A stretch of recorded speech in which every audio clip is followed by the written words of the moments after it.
Chapter 3, June 13th, 2033, Seattle, Washington, USA, 5th Avenue, 98 degrees Fahrenheit, 0824 hours. Someone honked. I looked up and realized the accident had been partially cleared. The injured cop had been replaced by a different one. He had a look of bored indifference as he waved me through the cleared lane. I fired the car back up and set it going to work again. It eased through the cleared accident and moved the 2 blocks down the street to the underground parking garage. My car stopped at the gate that was in place. I swiped my badge and the gate raised. The car burbled through. It took some time, but eventually found a parking spot on the 5th underground floor. I opened the door and stood, stretching for a moment. I was already late, no need to rush. I leaned back into the car to grab my laptop bag and a few other small necessities. The elevators were at each corner of the garage, which meant it was pretty much always a long walk to them. The spots nearest the elevators were always taken before I got to work. I had arrived over an hour early one time to find the spots already taken. That had been the shortest walk, but it was still almost 4 minutes from car to elevator bank. The building took up an entire city block, meaning it was over 1,000 yards to a side. So, parking in the middle was the worst, and often the only places available by the time I arrived. The laptop bag slapped my side with each step, and I made mental checklists of what I needed done for the day. I had the hops project from Nevada. Too much water was needed. Didn't even make sense. They couldn't grow hops for shit. Most hops still came from Washington state, as they had been for decades. However, with the ever-increasing temperatures, a lot of crops had moved farther and farther north. Canada now had more farmlands than cities. Then there was the Rhino project out of the Middle East, an experimental new vehicle. Seemed it was extremely capable. I still only had one shot of the vehicle, and it was blurry, moving insanely fast across broken terrain.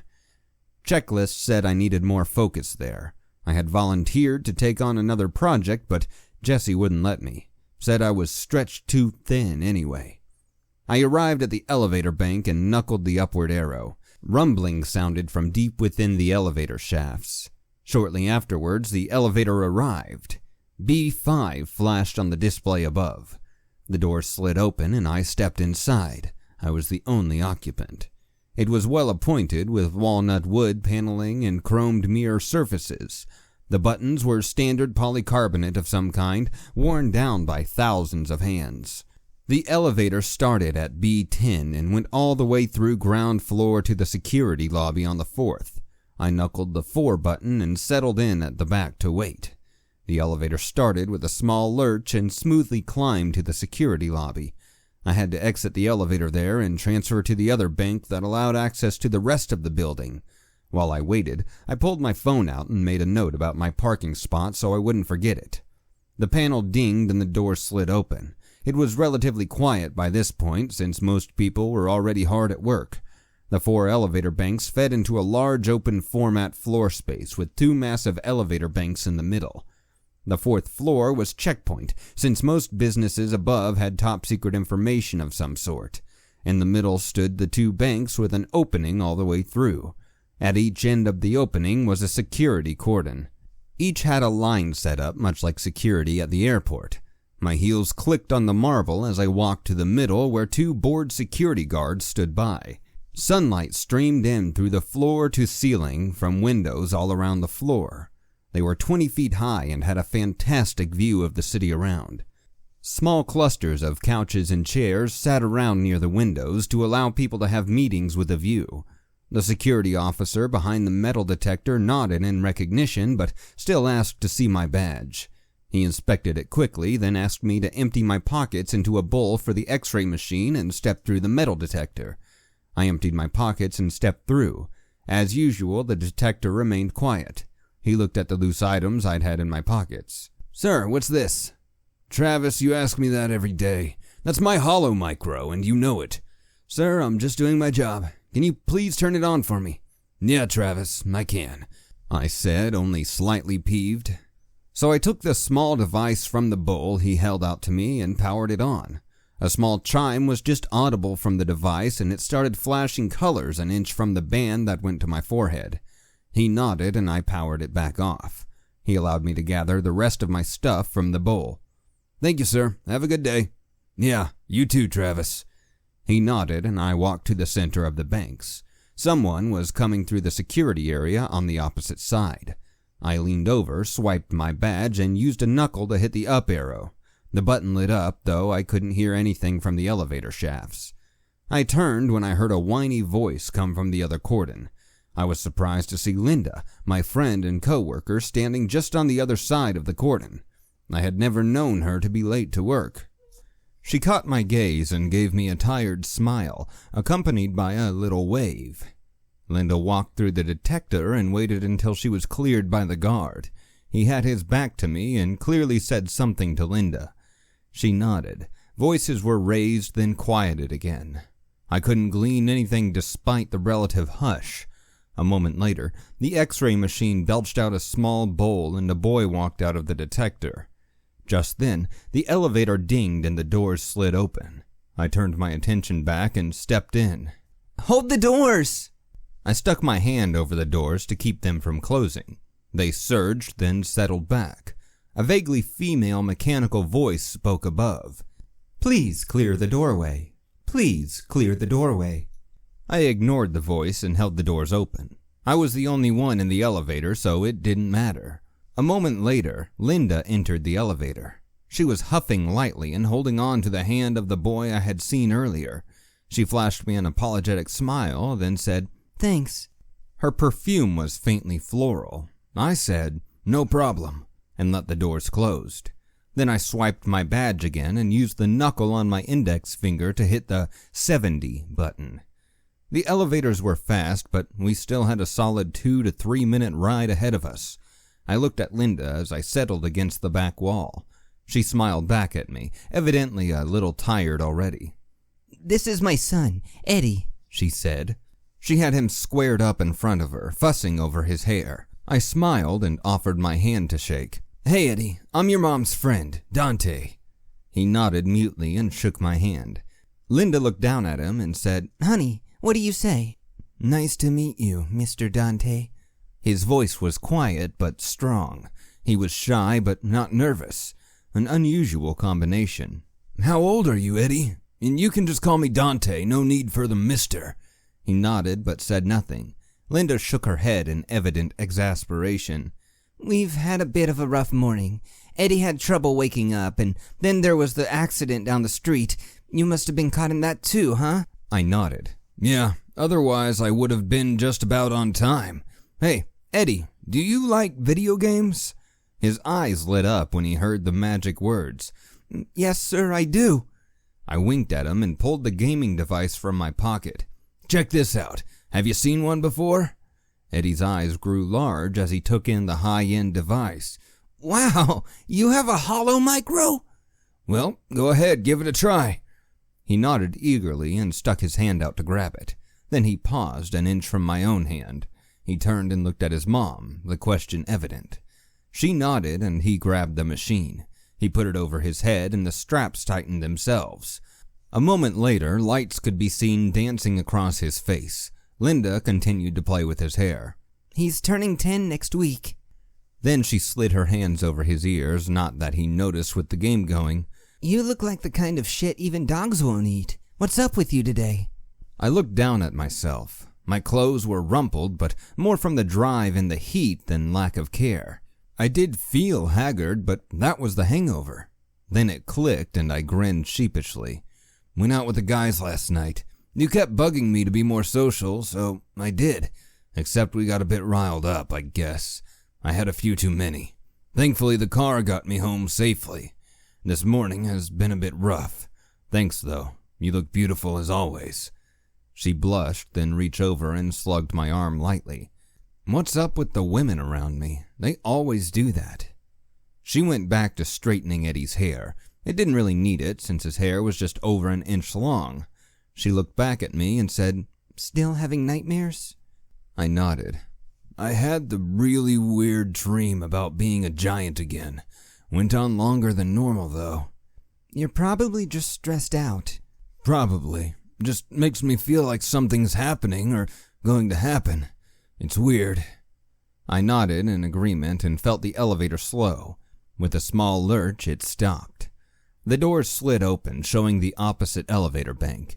The elevators were closed off on either end with doors. We turned left and headed for the door marked Envisionment Intelligence LLC. It stood next to a metal fire door that led to the emergency stairs. I cracked the office door open. People talked quietly, fans whirred, and a printer was spitting out paper.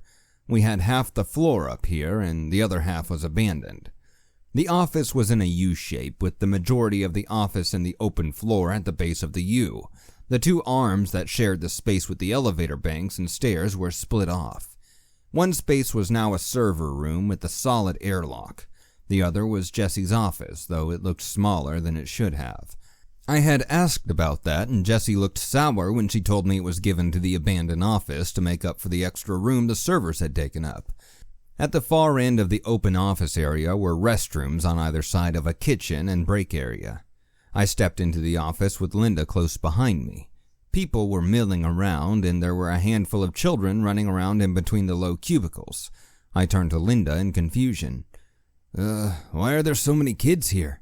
Actually, why did you bring Eddie? Do you not remember Jessie telling us to bring our kids to work? She answered. She wanted to have our kids see the kind of work we do, which always struck me as strange. Most of what we do is top secret. I have no idea how she got the clearance for this. Yeah, that's weird.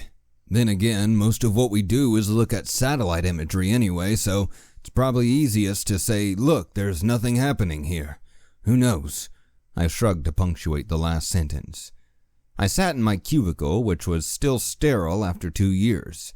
Linda's cube was next to mine, covered in pictures of Eddie. She had taken down the last picture of her late husband 6 months before.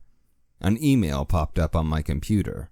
It read, Office Now, signed by Jesse Revan. Fuck me running, I grumbled. Linda shot me a glare through the glass at the top of the partition. I mouthed sorry to her, then stood. I looked over, and sure enough, visible through her door was Jessie. She looked pissed. She always looked pissed, but she looked even angrier than usual. Time to get reamed. I'll be back in a minute. She nodded and went back to her report. Eddie sat in the corner of her cube, still playing on the hollow micro. I hustled over to Jessie. She glared up at me, then opened the door and ordered me in. I walked in and she closed the door. Then she sat at her desk, eyeing me all the while. She was so small, she almost looked like a teenager sitting at her dad's desk. Of course, I knew she wasn't a teenager because her sharp look put daggers to shame. I glanced out the window in her office at the street beyond. The clouds must have continued rolling in because the sky looked even darker up on the 70th floor. I sat in her guest chair and prepared for the worst. You have no kids, right? I was not prepared for that. I froze up, looking at her in confusion. Hey, Earth to Dante. Kids? No. And you know I don't have any family anymore, Jessie. Why? She sighed, rubbing her temples with her hands. Because, Dante, today is Bring Your Child to Work Day. I've told you just about every day for the last 2 weeks. Do you seriously not remember that? Well, no, but that's because it wasn't relevant to me. What's going on? I mean, I was expecting you to chew me out for being late. Well, you're here, and that's the really important part. Listen, I've got a major announcement for this afternoon. I've sent an email out, but nobody seems to read their email around here. Just let people know that there's an office meeting just after lunch. Sure. You okay? You look way more stressed than usual. Shut it, Dante. Just go do your job for a bit. I'll figure this out and let you know during the meeting. I nodded, stood, and left her office. Before the door closed, I caught one more look at her.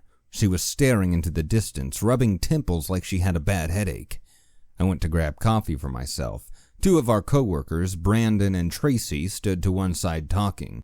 And why again did we have to deal with that construction bullshit for the last month?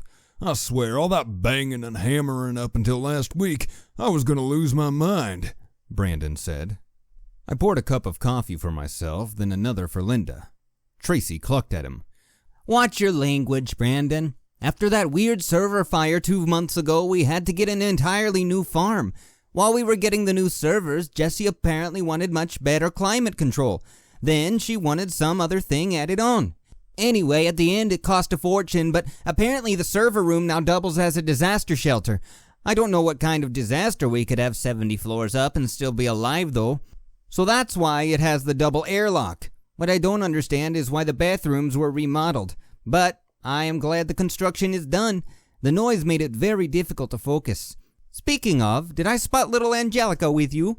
Brandon obviously caught both of her digs, but nodded. The bathrooms are easy. You already have crews in here all the time remodel and do other spaces. Save money and remodel the bathrooms while you're at it. They were kind of outdated. Anyway, that bring your child to work day thing. I thought we worked on classified material, but Jesse just says it's not a problem. Kids must not count. He sighed at that point. It's going to be a long day. I've got to juggle both my projects and somehow keep Angel occupied. I wound back through the cubes to our desks, handing off Linda's coffee. She thanked me quietly. I walked around the divider and sat at my desk.